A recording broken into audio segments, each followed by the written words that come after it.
Caros amigos, bem-vindos a mais um episódio de Hoje no Mundo Militar. Neste vídeo falaremos sobre o grande dilema de Israel em Gaza e no Líbano. Após mais de um ano de guerra e com a incursão no Líbano escalando, o que Israel pode fazer para não mergulhar em uma guerra sem fim? E se ainda não está inscrito no canal, inscreva-se já e acione o sino das notificações para não perder nenhuma novidade. Vamos começar com Gaza, onde o Hamas, grupo terrorista que controla a região desde 2007, iniciou o conflito com um brutal e terrível ataque contra Israel em 7 de outubro de 2023, que deixou mais de 1.200 civis mortos e 250 sequestrados. Desde então, Israel tem respondido com uma campanha militar contínua, inicialmente planejada para ser rápida e decisiva, mas que logo se transformou em um conflito prolongado. O que começou como uma ofensiva destinada a derrotar o Hamas no norte de Gaza, virou uma guerra de atrito, onde o inimigo, apesar de profundamente enfraquecido após perder mais de 20 mil membros, continua se reorganizando e resistindo. Recentemente, a eliminação de Yahya Sinwar, o líder do Hamas, representou um importante ponto de virada. Sinwar era uma figura-chave na liderança do grupo desde os anos 90, e a sua eliminação, em outubro de 2024, foi vista como uma vitória inesperada. Mas qual é o impacto real dessa eliminação? O Hamas já havia perdido muitos dos seus comandantes de brigada e de batalhão, e a estrutura de liderança no terreno em Gaza estava em frangalhos. Mas com a saída de cena de Sinwar, que era conhecido por centralizar em si próprio grande parte do poder estratégico e de decisão do grupo, é inegável que a capacidade operacional do Hamas, já profundamente afetada após tantos meses de combates, ficará ainda mais comprometida. No entanto, é importante notar que o grupo ainda não foi totalmente derrotado. A luta em Gaza tomou características de uma guerra assimétrica, onde Israel não tem a intenção de ocupar totalmente o território, mas de realizar operações cirúrgicas, limpando áreas de civis para eliminar combatentes do Hamas.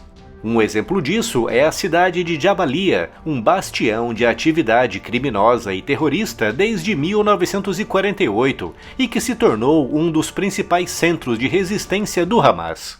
Israel já entrou e saiu de Jabalia várias vezes, e a cada incursão, os terroristas parecem se reorganizar. Isso mostra que, apesar dos pesados danos infligidos ao Hamas, o grupo ainda possui a capacidade de continuar lutando, especialmente usando táticas de guerrilha urbana e uma complexa rede de túneis. Aqui podemos explorar o desafio das guerras prolongadas de desgaste, onde um inimigo, mesmo debilitado, consegue continuar lutando ao focar em táticas de sobrevivência e controle territorial intermitente. A pergunta que fica para Israel é: como garantir que o Hamas não se reorganize? Como impedir que a guerra na faixa de Gaza se converta em uma guerra sem fim, com potencial de se estender por longos anos? Enquanto as operações continuam em Gaza, a guerra também avança no fronte do Líbano, onde o Hezbollah, um dos grupos terroristas mais bem equipados e financiados do mundo, está em confronto direto com as forças israelenses. O Hezbollah, criado, financiado, armado e apoiado pelo Irã, tem sido um ator-chave na política e nos conflitos do Oriente Médio, especialmente desde a guerra de 2006 contra Israel. No entanto, a atual fase desse conflito começou em setembro de 2024, quando Israel passou a focar as suas operações no sul do Líbano, com o objetivo de desmantelar a capacidade militar do Hezbollah após o grupo ter lançado, contra o norte de Israel, mais de 8.000 foguetes e mísseis em apenas 11 meses. Em termos de estratégia, Israel adotou uma abordagem cuidadosa, quase lenta, ao enfrentar o Hezbollah.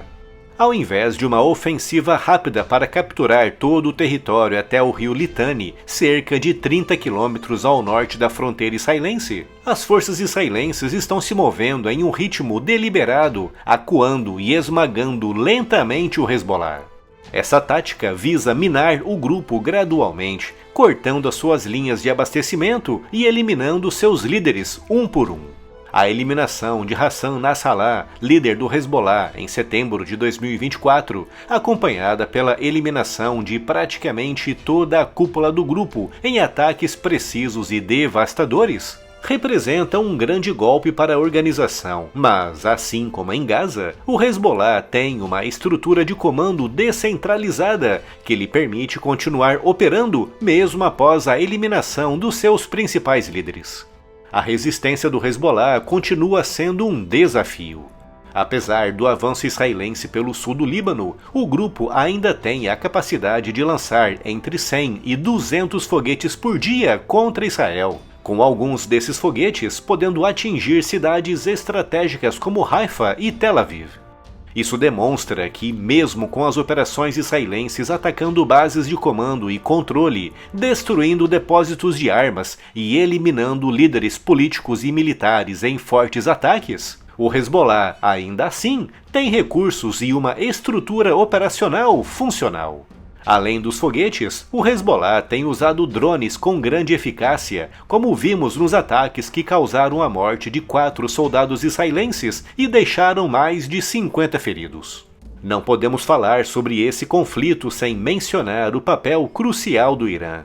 Tanto o Hamas quanto o Hezbollah dependem do apoio financeiro e militar de Teherã, e o Irã vê esses grupos como instrumentos estratégicos para pressionar Israel e expandir a sua influência na região.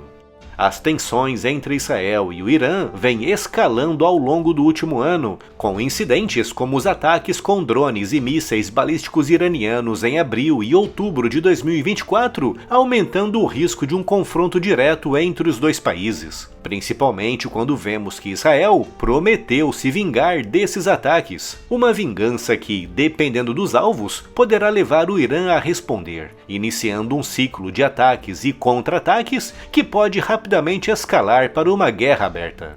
Além disso, a guerra em Gaza e no Líbano ocorre em um momento delicado para a política internacional.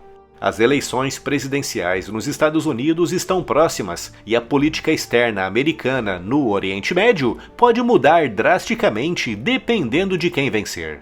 Ao mesmo tempo, potências como Rússia e China observam de perto, aproveitando as fissuras na rede de alianças de Washington para expandir a sua influência. O que isso efetivamente significa para Israel? Qualquer escalada nas tensões com o Irã pode levar a um conflito regional de proporções muito maiores, envolvendo não só Israel e os seus vizinhos imediatos, mas também potências globais. A grande questão que paira sobre o conflito é: o que acontecerá após a derrota do Hamas e do Hezbollah? No caso de Gaza, Israel ainda não delineou um plano claro para o dia seguinte. Se o Hamas for totalmente removido do poder, quem assumirá o controle da faixa de Gaza?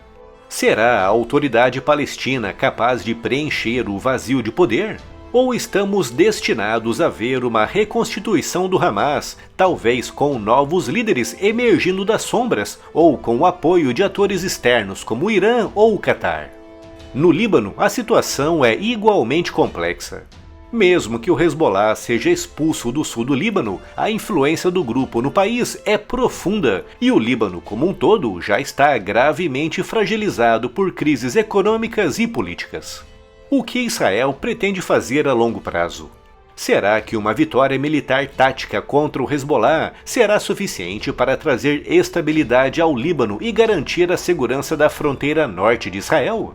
À medida que esse conflito se aprofunda, fica claro que as questões militares e estratégicas estão entrelaçadas com os desafios políticos e geopolíticos. Israel está vencendo batalhas importantes em Gaza e no Líbano, mas as respostas para os problemas de longo prazo permanecem incertas.